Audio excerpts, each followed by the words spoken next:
تو ما کان محمد ابا احد من رجالکم ولکن رسول اللہ و خاتم النبیین، وہ تو اللہ کے رسول ہیں اور نبیوں کی مہر ہے، مہر لگ گئی، اب یہاں سے کوئی اور شے نہیں نکل سکتی، یہ بند ہو گیا راستہ، یہاں سے اب کسی اور نبوت کے اجرا کا سوال پیدا نہیں ہوتا۔ حضور کے بعد اگر کسی نے دعویٰ کیا نبوت کا تو وہ کذاب، دجال، جھوٹا، کافر، اور جس کسی نے بھی اس کی تصدیق کی، اس کو باندھ لیا، وہ بھی دائرہ اسلام سے خارج، مرتد۔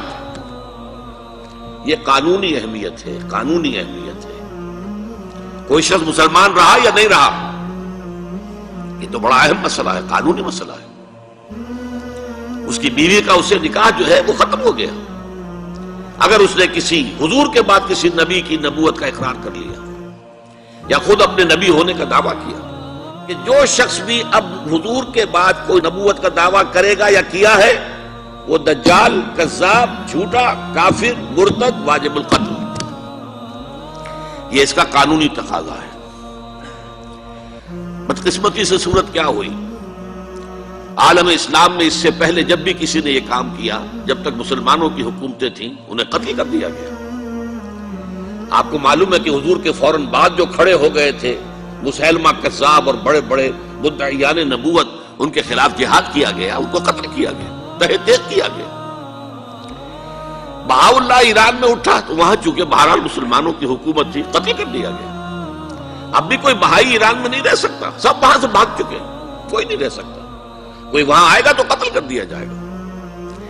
لیکن یہاں معاملہ یہ تھا کہ انگریز کی حکومت تھی، انگریز کی حکومت میں ہر شخص کو کھلی چھوٹ۔ اسی زمانے میں ایک واقعہ یہ ہوا تھا، غلام احمد قادیانی نے ایک دعوتی خط لکھا کابل کے حکمران، اب میں بھول رہا ہوں کہ وہ امیر دوست محمد خان تھے یا امیر عبد الرحمن خان تھے، ان دونوں میں سے کسی کے سامنے وہ خط پہنچا، جیسے کہ حضور نے خطوط بھیجے تھے قیصر کو، کسریٰ کو، تو اس کو بھی شوق چرایا کہ میں بھی تو اب نبی ہوں، نبوت کا دعویٰ کر چکا ہوں، تو مجھے پڑوس کا ملک جو ہے افغانستان، وہاں کے بادشاہ کو دعوت دینی چاہیے کہ وہ مجھ پر ایمان لائے۔ جب وہ خط وہاں پہنچا ہے تو امیر کابل نے اسی خط پہ 2 الفاظ لکھ دیے اور واپس کر دیا۔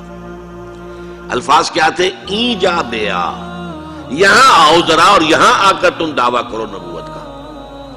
یہ تم انگریز کی چھتری تلے بیٹھے ہوئے دعوے کر رہے ہو، انگریز کے سائے تلے جو ہے، اور انگریز جو ہے تمہیں سپورٹ کر رہا ہے، تم نے جہاد کو جو ہے ختم کر دیا، دین کے لیے حرام ہے اب دوستو قتال، یہ کہ اگر تمہیں یہ دعوت دینی ہے تو ذرا یہاں آؤ، ای جا بے آ، یہاں آ کے یہ دعوت دو مجھے، تاکہ تمہارے 14 طبق روشن ہو، تمہیں معلوم ہو کہ اس دعویٰ کرنے کا مطلب کیا ہے۔